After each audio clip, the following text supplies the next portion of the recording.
گناہ کیا یا اپنی جانوں پر ظلم کیا، والذین اذا فعلوا فاحشۃ او ظلموا انفسهم، پھر اس کے بعد اس سے توبہ کرنا چاہا، اس سے باز آنا چاہا، تو اس کی دو چیزیں اللہ تعالیٰ بیان فرماتا ہے۔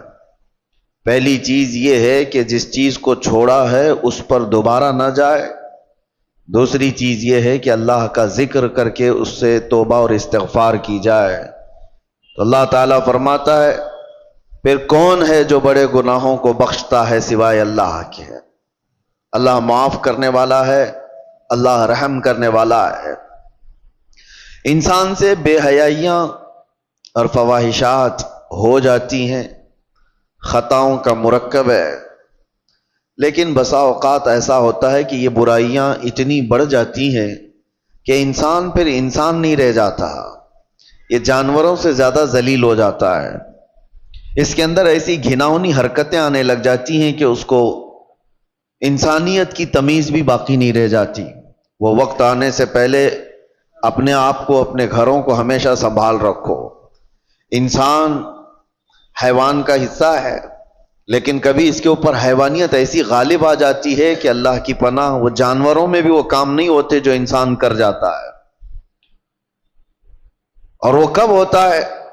انسان اس مقام پر پہنچتا ہے جب وہ ایسی حرکتیں کر جاتا ہے جس سے جانور بھی شرمانے لگ جائیں۔ کون سی ایسی چیزیں جو انسان کو ایسا شیطان بناتی ہیں؟ میں چند تمہیدی کلمات آپ کے سامنے پہلے رکھتا ہوں۔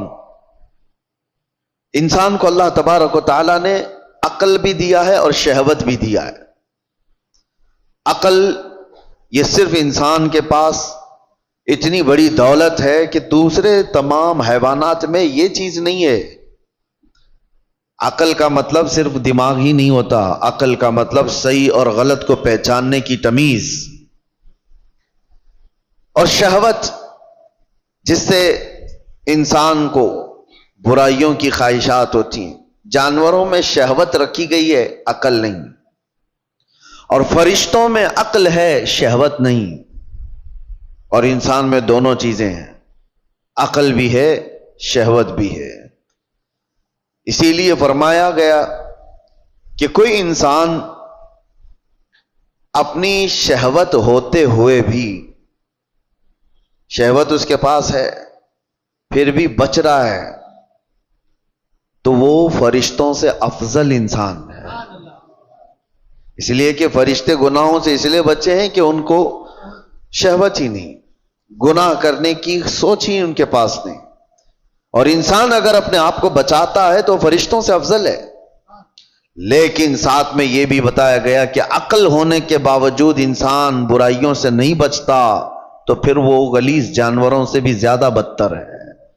جانور اس لیے نہیں بچ پاتا کہ اسے صحیح اور غلط کی تمیز نہیں ہے۔ جانور بڑے تھوڑے سے ہو جائیں تو ان میں ماں باپ کا رشتہ نہیں ہوتا، بھائی بہن کا رشتہ نہیں ہوتا۔ بچے بڑے ہو جانے کے بعد وہ ماں سے، بہنوں سے ایسا کوئی رشتہ نہیں ہے جس کے ہاں حدود ہیں۔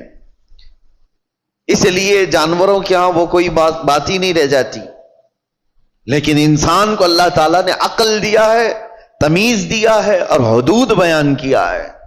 اگر وہ عقل کا استعمال نہ کرتے ہوئے ان بے حیائیوں میں اپنے آپ کو مبتلا کرتا ہے تو جانور سے زیادہ ذلیل ہے۔ اب ہمیں خود کو معلوم کر لینا چاہیے کہ ہم کون سی کیٹیگری میں آتے ہیں، شہوت کے غلام ہیں یا پھر عقل کا استعمال کر کے گناہوں سے بچنے والے لوگ۔ مجھے بڑی تکلیف ہو رہی ہے، میں تو سفر میں تھا، آج اتفاقاً آپ کے ہاں حاضر آ گیا، لیکن کیا یہ ہاشمی مسجد کے جمعہ کا منظر ہے جو 1:30 بجے 2 صف بھی نہ ہوتی ہو؟ کیا یہ وہی مسجد ہے جہاں پر 12:30 بجے قدم رکھنے کی جگہ نہ ہوتی ہو؟ کیا ہو گیا ہے لوگوں کو؟ کس وجہ سے مسجدوں سے دوری؟ صرف یہ ایک مسجد میرے سامنے ہے، باقی کے حالات اور بھی گرے ہوئے ہیں۔ خصوصاً ہمارے شہر کے متعلق جب میرے پاس باتیں آئیں تو دل دکھتا ہے۔ نوجوانوں کی ایک بہت بڑی جماعت آج ایسی عیاشیوں میں مبتلا ہے، اللہ کی پناہ، اللہ کی پناہ۔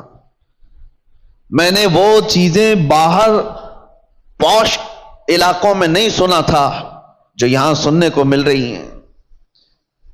کیا مسلمانوں میں ایسا کوئی مقدمہ ہو سکتا ہے کہ بھائیوں نے مل کر کے اپنی بہن سے زنا کیا ہو؟ یہ معاملات یہاں پر موجود ہیں، پائے جا رہے ہیں۔ کلیجہ منہ کو آتا ہے بیان کرنے میں، کون سی قوم میں آ گئے؟ کیا یہ رسول اللہ صلی اللہ تعالی علیہ وسلم کی وہ امت ہے جس کو قرآن نے خیر امت کہا تھا؟ کیا وہ نوجوان ہیں؟ ہمارے جو علاقے یہاں پر میجورٹی کے ہیں، پولیس کے ڈپارٹمنٹ کے اور دوسری جگہوں پر، وہ مذاق کی جگہ بنے ہوئے ہیں۔ اگر ان علاقوں کا نام لے لو تو لوگ شرماتے ہیں۔ میرے عزیزو، یہ کس کی ذمہ داری تھی ان بے حیائیوں سے روکنے کی، ان فواہشات سے اپنے نوجوانوں کو روکنے کی؟ حیرت ہوتی ہے کہ دو چار حاجی صاحب ہمارے سامنے بیٹھ کر کے واقعات بیان کر رہے ہیں، اس محلے میں ایسا چل رہا ہے، اس محلے میں ایسا چل رہا ہے۔ دل پر چھریاں چلتی ہیں اور افسوس آپ کے اوپر ہوتا ہے، آپ ان سب کو تماشا سمجھ کر کے بیان کر رہے ہو۔ امت لٹ رہی ہے اور آپ کہانیاں بیان کر رہے ہو۔ تمہارے گھر سے تمہاری بیٹی اور تمہارے بیٹے کے ساتھ یہ تمام حرکتیں ہوتی ہوں تو کیا محلے میں اسی طرح چرچے کرتے ہوئے بیان کرو گے؟ ذمہ داری کس کی تھی یہ؟ اور میں اکثر یہاں پر کہا کرتا تھا جب یہاں موجود تھا کہ ایک بہت بڑی نعمت ہے ہمارے ان علاقوں میں کہ آج بھی ہماری مسجدوں میں یہ جماعت کا جو سسٹم ہے، متولی ہونا، اراکین ہونا، جماعت کا، ان کا جو ہولڈ ہے وہ دوسرے علاقوں میں آپ کو نہیں ملے گا۔ آپ جاؤ شمال ہند میں، دوسرے علاقوں میں، کوئی ایسی مضبوطی نہیں نظر آتی ہے کہ مسجد کی کوئی کمیٹی پورے محلے کو سنبھال سکتی ہو، ان کے مسائل کا حل کرتی ہو۔ یہ سب سسٹم دوسری جگہ نہیں ہے، یہ تمہارے پاس موجود ہے۔ لیکن یہ جماعتوں کے اراکین جو بھی مسجدوں کے بن گئے، انہوں نے اپنی ذمہ داریاں فراموش کر دی۔ اب ان کو لگتا ہے کہ صرف اور صرف کمیٹی بنانا ہے، مسجد دیکھنا ہے، محلے سے ان کی بھی نظریں ختم ہو گئی۔ ہم دیکھ رہے ہیں کئی محلے ایسے ہیں جن میں نوجوان، پہلے کیا کسی کی ہمت ہوتی تھی کہ جماعت والوں کے سامنے کوئی بچے آ کر کے ایسی حرکتیں کریں یا ان کے سامنے بے حیائی کریں؟ ہوتا یہ تھا، ڈر تھا محلے والوں کو کہ ہمارے نکاح منگنی ولیمے بھی ہونے ہیں، کبھی جماعت سے بائیکاٹ نہ ہو جائے۔ ڈر لگتا تھا لوگوں کو محلوں میں کہ کسی کے گھر پر نظر نہ ڈالی جائے ورنہ جماعت میں فیصلہ چلا جائے گا تو بے عزتی ہو جائے گی۔ اور آج یہ پوزیشن آ گئی کہ جماعت کو کوئی گنتا نہیں۔ تم اگر اپنا وقار کھوتے چلے جاؤ گے تو میرے عزیزو، آنے والی نسلوں کے لیے بہت بڑا خطرہ ہے، بہت بڑا چیلنج ہے۔ میں دیکھ رہا ہوں ان چھوٹے بچوں کو، ہمارے، اب میں ہر ایک کا نام لے کر کے ذکر کروں تو ظاہر سی بات ہے دنیا بھر میں باتیں وائرل ہوتی ہیں، لیکن سمجھنے والے سمجھ سکتے ہیں۔ اسکول کے چوتھی کلاس کے بچے کو، چوتھی کلاس کا بچہ مشکل سے میرے خیال سے 9 سال کی عمر کا ہوتا ہوگا، اس کے دادا میرے پاس لے کر کے آئے اور کہتے ہیں کہ یہ نشہ کرتا ہے۔ میں کہا کون سا نشہ کرتا ہے یہ؟ کون سا نشہ؟ نشہ تو لوگ بیڑی، سگریٹ، گٹکا کو بھی سمجھ جاتے ہیں، بولتے ہیں، بہت سارے لوگوں کو ایسا لگتا ہے، اس کو بھی نشہ سمجھتے ہیں، اور بڑے جو پرانے ہوتے تھے اس سے بھی بچتے تھے۔ تو ان کے دادا نے، بچے کا جو دادا ہے، پوتے کو جو لے کر کے آیا، کان پکڑ کر کے کہتا ہے کہ حضرت مجھے تو پتہ نہیں یہ کون سی چیز ہے، لیکن سنا ہے کہ یہ چرس ہے، گانجا ہے، افیون ہے، یہ تمام چیزیں۔ حیرت ہوئی، 9 سال کا بچہ، سے پوچھا کہاں سے تمہارے پاس یہ سب چیزیں آئیں؟ کہا اسکول میں تو مل جاتی ہیں، باہر سے کوئی بھیا آتے ہیں اور دے بھی دیتے ہیں۔ میرے عزیزو، ذمہ داری کا احساس کرو، یہ وہ بچے ہیں جو امت کا مستقبل ہیں۔ درد ہوتا ہے ان نوجوانوں کو دیکھ کر کے میرے مصطفیٰ کریم صلی اللہ تعالی علیہ وسلم کی یہ بھولی امت، جس کے لیے میرے آقا رات رات بھر کھڑے ہو کر کے رویا کرتے تھے، آج وہ امت کا یہ حال ہے کہ اپنے نبی رحمت صلی اللہ تعالی علیہ وسلم کی تعلیمات کو پیٹ پیچھے ڈال چکی۔ حالات ایسے، کہ نوجوان آج یہی سوچ کر کے بیٹھ گئے جیسی ان کی عمر 16 سال کے اوپر ہونے لگی سب سے پہلا ان کا کام ہے کہ کوئی لڑکی کو پھانس لیا جائے, اس سے معاشقہ کریں, عشق کی داستانیں لکھی جائیں گی. یہی ساری زندگی کے مقاصد ہیں تمہارے. 16 سال تو میں بہت دور کی بات کر رہا ہوں, اب تو اسکول کے چھوٹے سے بچے یہ تمام فنڈے حل کر کے بتا دیتے ہیں. فیس بک, انسٹا, یہ تمام چیزیں چھوٹے چھوٹے بچوں کے ہاتھوں میں موجود ہے, اور وہ پرانے زمانے کے بوڑھوں سے زیادہ جانتے ہیں. بے حیائیوں کا دور آ گیا. اب مجھے وہ حدیث یاد آتی ہے, ابھی جسٹ مسجد میں آتے ہوئے قبرستان کے پاس سے گزر رہا تھا, دماغ میں یہ ساری باتیں گھوم رہی تھی جب کسی نے آ کر کے مجھ سے یہ کہا کہ یہاں وہ معاملہ بھی ہے کہ بھائیوں نے بہن کے ساتھ زنا کیا ہے. قبرستان دیکھتے ہوئے مجھے میرے مصطفیٰ کی وہ بات یاد آئی. اللہ کے نبی صلی اللہ تعالی علیہ وسلم نے ارشاد فرمایا تھا, ایک دور تم پر ایسا آئے گا کہ تم قبرستان کے پاس سے گزرو گے تو تمہیں یہ خیال آئے گا کاش میں اس میں ہوتا تو زیادہ اچھا ہوتا, کیونکہ جو جا چکے, جو دفن ہو چکے, وہ بہت سارے فتنوں سے محفوظ ہو گئے ہیں. ہمارا حال ہے ابھی مقابلے کا, ہمیں یہ چیلنجز کا مقابلہ کرنا ہے. گناہوں کا ایسا دور دورہ ہے, کس سے کہا جائے. کبھی اس بات کا بھی ڈر لگتا ہے کہ پوری جماعت امت مسلمہ کو اپنے ٹارگٹ پر رکھی ہوئی ہیں.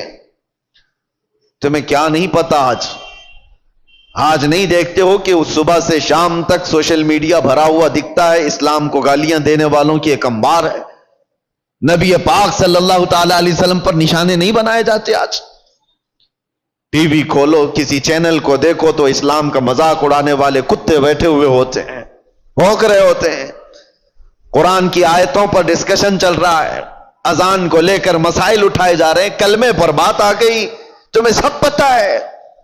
اور ان حالات میں جب گھر کو آگ لگی ہوئی ہے, نوجوان بچے عیاشیوں میں مبتلا ہے, یہ لڑکیوں کو پھنسانے میں مبتلا ہے, فیس بک چیٹ کرتے ہوئے پوری راتیں گزارنے میں مصروف ہیں. اور ان حالات کا کون ذمہ دار ہے؟ میرے عزیزوں, صرف ہماری تقریریں نہیں, امت کا اپنا اپنا حصہ اسے ادا کرنا ہوگا. جو جس چیز کا ذمہ دار ہے وہ ذمہ داری نہیں ادا کرے گا تو قیامت کے دن سوال ہوگا.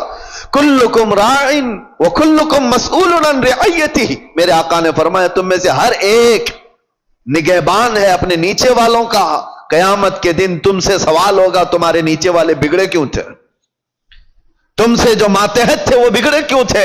باپ سے اس کے اولاد کے بارے میں پوچھا جائے گا, استاد سے اس کے شاگردوں کے بارے میں پوچھا جائے گا, محلے کے بڑے ذمہ دار سے اس کے محلے والوں کے بارے میں پوچھا جائے گا تمہارے یہ آس پاس رہنے والے بگڑے کیوں تھے. یہاں ذمہ داری کا احساس کرو.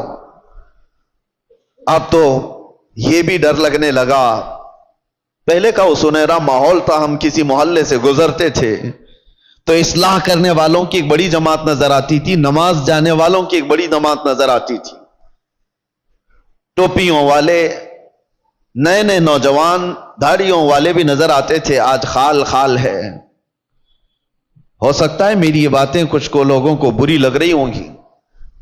تبلیغ کرنے والے بہت سارے مبلغین بھی بنتے تھے, اپنوں میں سے ہی تو بنتے تھے مبلغین, وہ کہاں چلے گئے؟ انہوں نے بھی اپنا سیف زون بنا لیا کہ ہم اپنے حلقے میں رہیں گے, باقی دنیا جائے بھاڑ میں, مر رہی ہے قوم تو جائے, اس کو کون دیکھے. وہ اصلاح کا شعبہ بھی چھوڑ دیا گیا ہے, اور اب تو اصلاح کرنے والے ہمارے محلے سے بھی نہیں گزر رہے ہیں. اب سنو حدیث, میرے آقا صلی اللہ علیہ وسلم نے فرمایا تھا, اسی زمانے کے لیے شاید, حضور فرماتے ہیں ایک وقت ایسا بھی آئے گا کہ جو اصلاح کی بات کرے گا, جو ایمان کی بات کرے گا, لوگ اس کو اتنی تعجب سے دیکھیں گے جیسے چور کو دیکھا جاتا ہے. داڑھی والے کو, ٹوپی والے کو, اصلاح کی بات کرنے والے کو, حضور فرماتے ہیں جیسے زنا کرنے والے کو عیب سے لوگ دیکھتے ہوں گے, تانا دیں گے, اسی طرح سے ایک وقت ایسا آئے گا کہ مومن کو تانا دیا جائے گا, یہ دیکھو یہ مسلمان ہے, یہ دیکھو یہ ٹوپی والا ہے, یہ داڑھی والا ہے. وہ دور آئے گا, بلکہ میں سمجھتا ہوں اس دور میں ہم جی رہے ہیں. لوگ آج کیوں اپنے آپ کو ماڈرن اور اپنے آپ کو سیکولر بننے کی کوشش کر رہے ہیں؟ کیوں؟ اس لیے کہ وہ ان تانوں سے گھبرا رہے ہیں، ڈر رہے ہیں۔ میں محلے میں کھڑے ہو کر کے اگر کسی کی اصلاح کی بات کروں گا تو لوگ میرا پچھلا نکال دیں گے، مجھے بھی بولیں گے جمعہ 8 دن ہو گئے ابھی حج کو چلا تو۔ یہ سارے تانے تو سننے پڑیں گے میرے عزیزوں۔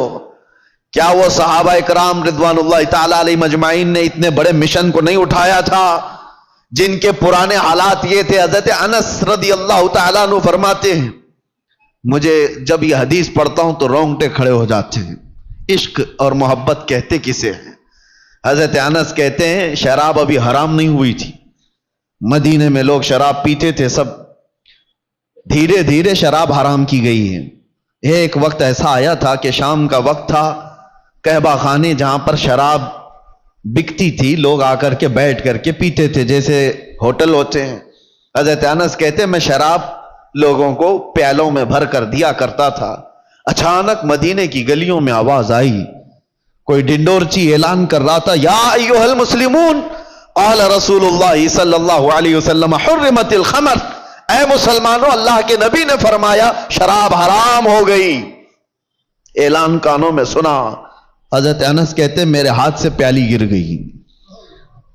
50 سال 60 سال پرانی شراب وہ لوگ جمع کر کے رکھتے تھے، ایسے نہیں نئی نئی شراب، 50 سال پرانی مٹکوں میں جمع کی ہوئی شراب ہوتی تھی ان کی پینے والی، اس پہ فخر کرتے تھے۔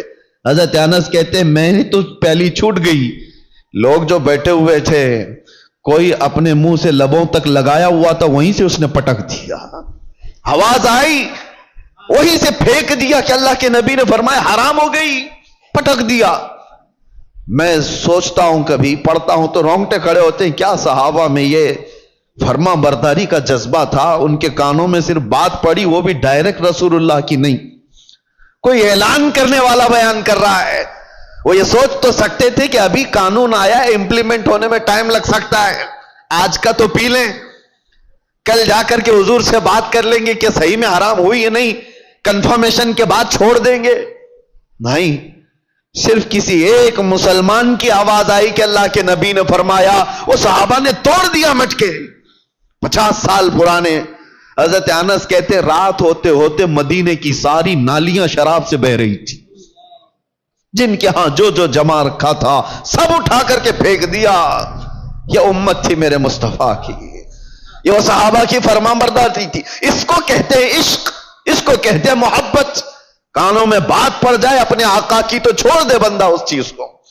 کیا آپ تب کو یہ نہیں پتا ہے کہ گناہوں کے اڈوں پر جانے کی اجازت اسلام نہیں دیتا؟ میرے آقا صلی اللہ تعالی علیہ وسلم نے شراب حرام کی ہے، نشہ حرام ہے، تو وہ نوجوان کیسے آج نشہ کو چھوتا ہے، اپنے نبی سے محبت کی دعوے کرتا ہے؟ محبت ہے ہی نہیں، عشق کی بات ہی نہیں۔ رائی کے دانے کے برابر بھی اگر دلوں کے اندر ایمان ہو، میرے آقا سے محبت ہو تو آ جاؤ، باز آ جاؤ میرے عزیز ہو۔ اے نوجوانوں، وقت بہت تیزی سے ڈھل رہا ہے، آپ کو پتہ بھی نہیں۔ آج میں اس مقام پر آپ کے سامنے کھڑا ہوں، آپ کو اندازہ ہے مجھے تو کچھ نیا نہیں لگتا، لیکن 10 سال کے بعد ہم یہاں کھڑے ہیں، 10 سال گزر چکے۔ میں پیچھے پلٹ کر کے دیکھتا ہوں تو سوچتا ہوں کیا ایک عشرہ، ایک دہائی گزر گئی ہماری زندگی کی، 10 سال کے بعد اس مسلح پہ پھر آئے۔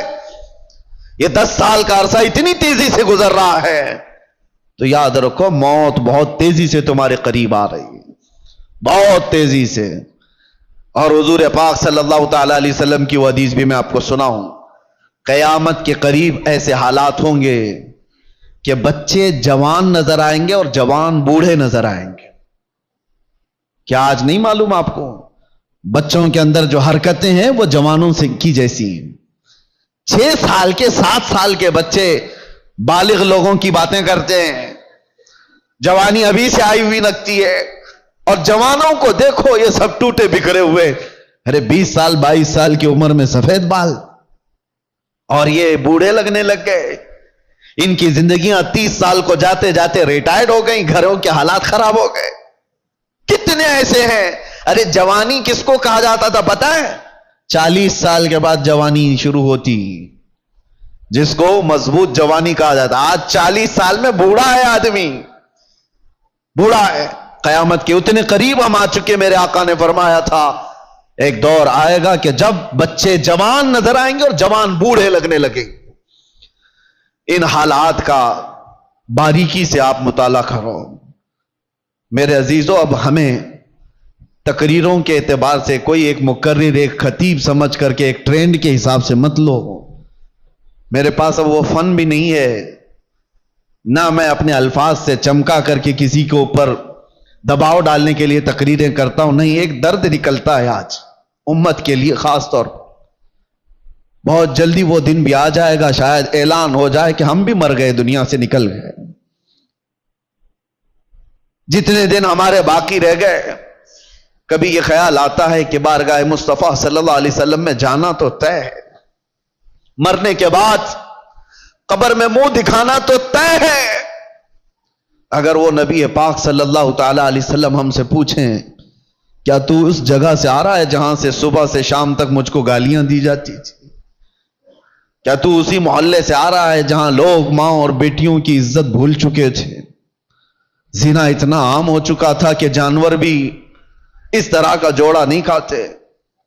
گھر گھر آج محفوظ نہیں ہے.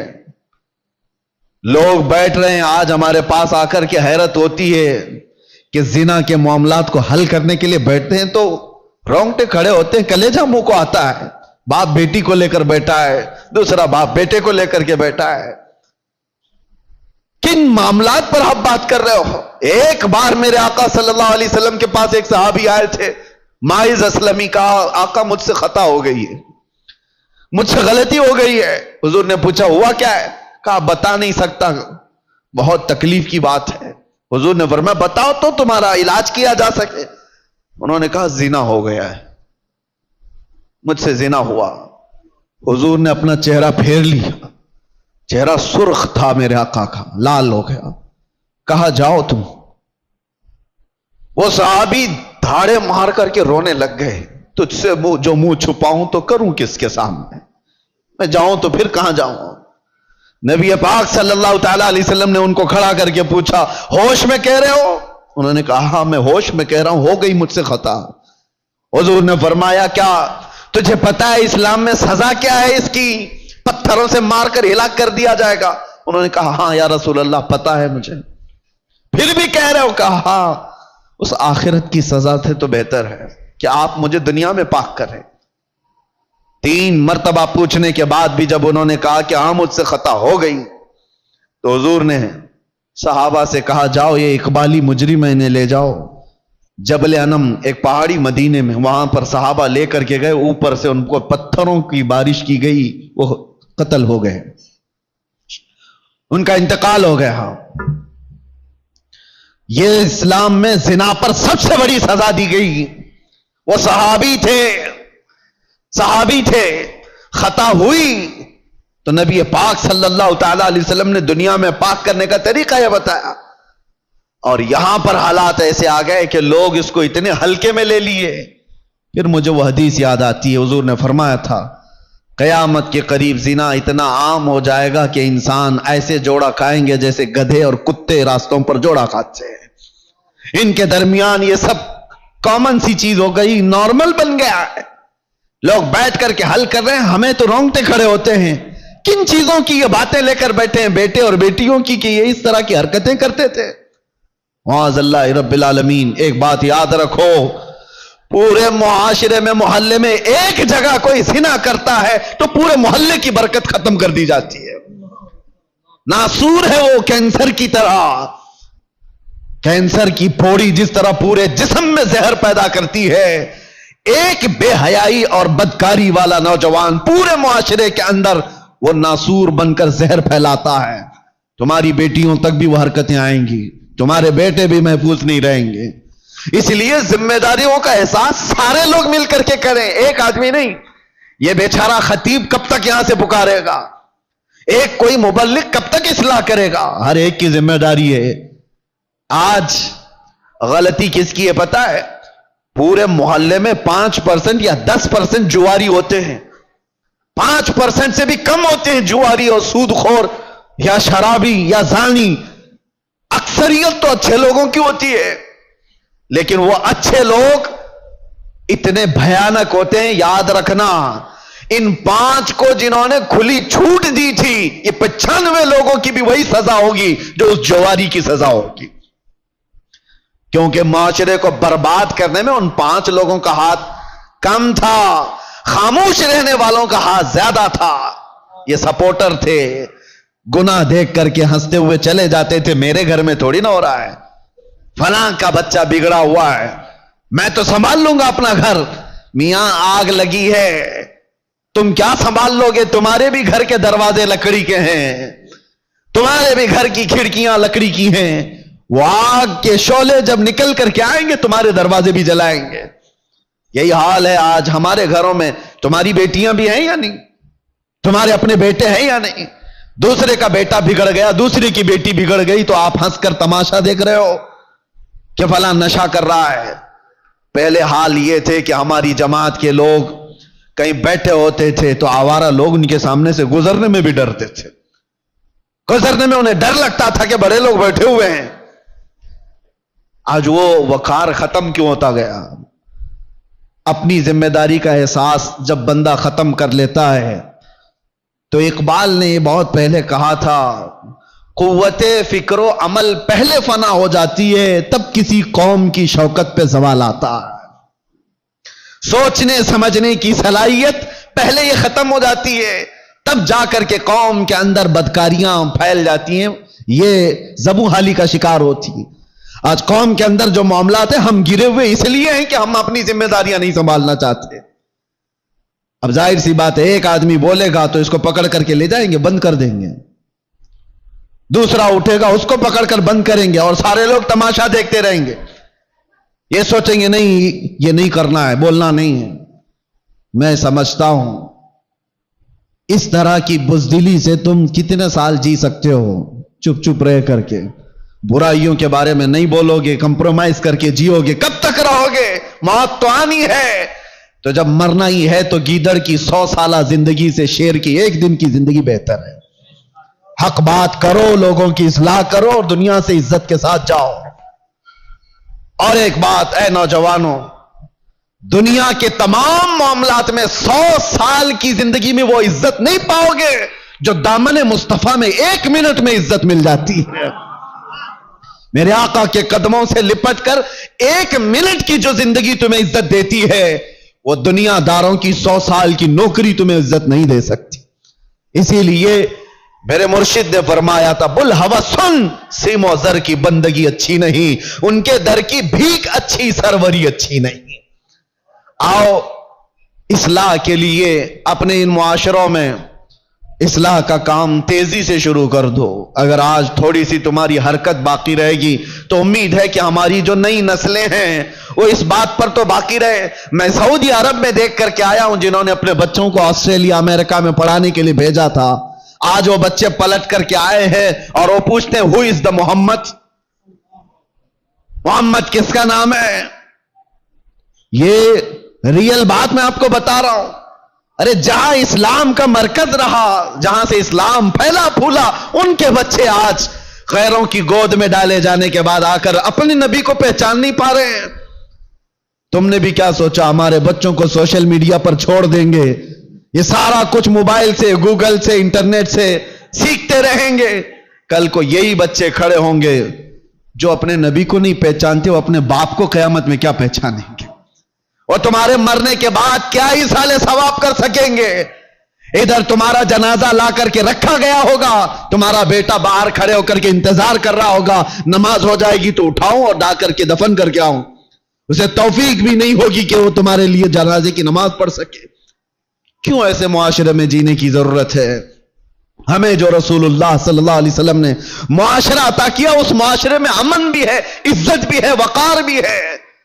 آؤ واپس سے پھر اس ماحول کو بنانے میں آپ سب سترک ہو جاؤ, متحرک ہو جاؤ. ہر محلے کے نوجوانوں سے میں گزارش کروں گا, تم 5 ہی صحیح 10 ہی صحیح کھڑے ہو جاؤ ذمہ داری لے کر کے کہ ہم اپنے محلے میں بے حیائیاں نہیں ہونے دیں گے. انقلاب آئے گا میرے عزیز. تم یہ مت سوچنا کہ ہم 5 اور 10 لوگوں سے کیا ہوگا. تم اپنی طاقت پر کبھی مت جانا, اس لیے کہ وہ رب العالمین ارحم الراحمین, اس کی طاقت کا تمہیں اندازہ بھی نہیں ہے، اس کی طاقت کا اندازہ نہیں ہے۔ آج سے 5 سال پہلے ہبلی کی ایک مسجد سے 50 لوگوں کے بیچ میں نے ایک پاکھنڈی کو اعلان کیا تھا۔ آپ کو پتا ہوگا ہم نے یہاں سے موبائلے کا چیلنج کیا کیا تھا۔ یہ رب العالمین کا کرم ہے کہ پوری دنیا کے خطے خطے میں وہ آواز پہنچائی گئی، جس کو پہنچنا تھا اس کو بھی پہنچی۔ تو کبھی یہ مت سوچنا کہ میرے ایک کے چاہنے سے کیا ہوگا، بہت کچھ ہوتا ہے۔ آواز اٹھا کر کے تو دیکھو، اصلاح کے لیے کھڑے ہو کر کے تو دیکھو۔ بازو ہمارے کمزور ہیں، رب العالمین کی طاقت کمزور نہیں ہے۔ تم اگر کھڑے ہو گئے اصلاح کے لیے تو اللہ تعالیٰ غیب سے اسباب پیدا فرمائے گا۔ ایک نہیں مانے گا، 2 نہیں مانیں گے، ہو سکتا ہے کوئی تو جیالا ہوگا جو تمہاری دعوت پر لبیک کہے گا۔ تم اپنے گھر کی دعوت تھوڑی نہ دے رہے ہو۔ اگر 5 نوجوان کھڑے ہو گئے ہر محلے سے اور وہ دوسرے بچوں کی اصلاح کے لیے کوشش کرتے رہے، خدارا کبھی یہ مت کہنا کہ ہماری ٹیم میں آ جاؤ، ہماری ٹیم میں آ جاؤ، ہماری تنظیم میں آ جاؤ۔ ایک بات میں بتاتا ہوں، اس امت کی ایک رگ کو میں جانتا ہوں، یہ جتنی بھی بگڑی ہوئی ہو، باپ کا واسطہ، ماں کا واسطہ، استاد کا واسطہ، پیر کا واسطہ، ہو سکتا ہے ناکام ہو جائے۔ بگڑے ہوئے نوجوان کو ایک بار آمینہ کے لال کا واسطہ دے کر کے دیکھو، ایک بار میرے مصطفیٰ کے نام کا واسطہ دے کر کے دیکھو، اللہ تبارک و تعالیٰ اس کے ذہن و دماغ میں محبت پیدا کر ہی دے گا۔ یہ بگڑا ہوا ہے لیکن آج بھی اپنے نبی سے محبت رکھتا ہے، اور اسی محبت کا واسطہ دے کر کے اصلاح کا کام کرو۔ ورنہ آج جو میں سن کر کے آیا ہوں، کھڑے ہونے کی ہمت بھی نہیں تھی، اتنی دیر میں بول لیا، کھڑے ہونے کی ہمت نہیں تھی۔ بتاؤ میرے عزیزو، جس کے علاقے میں آ کر کے اس کو یہ خبر دے دی جائے کہ آپ کے علاقے میں بھائی بہن سے زنا کر رہا ہے، اسے بولنے کی کیا جرأت ہوگی، اسے کھڑے ہونے کی کیا طاقت ہوگی؟ دل دکھتا ہے۔ امت مصطفیٰ صلی اللہ تعالی علیہ وسلم اس پوزیشن پر آ گئی کہ ہم غیروں میں بھی یہ بات نہیں سن پاتے، غیروں میں یہ بات نہیں سن پاتے۔ مسلمانوں کے گھروں میں یہ چیز ہو سکتی ہے۔ اس لیے آج میرا یہ پیغام ہے، اگر سارے لوگ ذمہ داریوں کا احساس نہ کریں گے تو کل کو پکڑ ہماری بھی اور تمہاری بھی ہوگی۔ جماعت کے اراکین، اپنی ذمہ داریوں سے بھاگو مت۔ اللہ نے تمہیں کسی خاص مقصد کے لیے اس مسجد کی خدمت عطا کی ہے، ہر مسجد کے لیے کہہ رہا ہوں، اسی مسجد کی بات نہیں۔ تم اپنا کھویا ہوا وقار اٹھاؤ، سنبھالو۔ 2-4 لوگ تمہارے ان فیصلوں کے خلاف ہو جائیں گے، کوئی پرواہ نہ کرو۔ تم اگر اس زمام کو مضبوطی سے پکڑ لو گے کہ معاشرے میں ان بے حیائیوں اور گندگیوں کو ہم ہونے نہیں دیں گے، تو ہو سکتا ہے 2-4 لوگ مخالف ہوں گے، لیکن دیکھنا اللہ تعالیٰ تمہاری غیب سے مدد کے لیے فرشتوں کو اتارے گا کہ امت مصطفیٰ کی اصلاح کے لیے بیٹھا ہوا ہے۔ دنیا کوستی ہے تو کوسے، لیکن آپ اپنی ذمہ داری پوری کرو۔ کوئی بچہ بگڑتا ہے تو معاشرے کے ذمہ دار اراکین جماعت اس کا بہت باریکی سے جائزہ لے اور اس پر پکڑ بنا ہے، ورنہ ہاتھ سے نکل جانے کے بعد پھر اصلاح نہیں ہوتی۔ اللہ تبارک و تعالی ہم کو خیر امت میں جس طرح سے رکھا ہے، ہمیشہ خیر امت کے اس لقب کو سنبھالنے کی توفیق عطا فرمائے۔ رب تبارک و تعالی ہمارے اس بگڑے ہوئے معاشرے کو پھر سے اصلاح کی توفیق عطا فرمائے۔ یا رب العالمین، یا اکرم الاکرمین، تیرے دربار میں عاجزانہ فقیرانہ التجا ہے کہ مولا ہم ویسے ہی بغیر کسی قیادت کے بھٹکے ہوئے ہیں۔ اللہ ہم کسی کے ساتھ کوئی بغیر مرکزیت کے آوارہ ہے، اے اللہ تو بھی ہمیں تنہا نہ چھوڑ دے۔ تیرے نبی کا واسطہ مولا، اس امت کو اس یتیمی کی حالت میں تنہا نہ چھوڑ، ہمارے معاشرے میں غیب سے اصلاح کرنے والوں کی جماعت پیدا فرما۔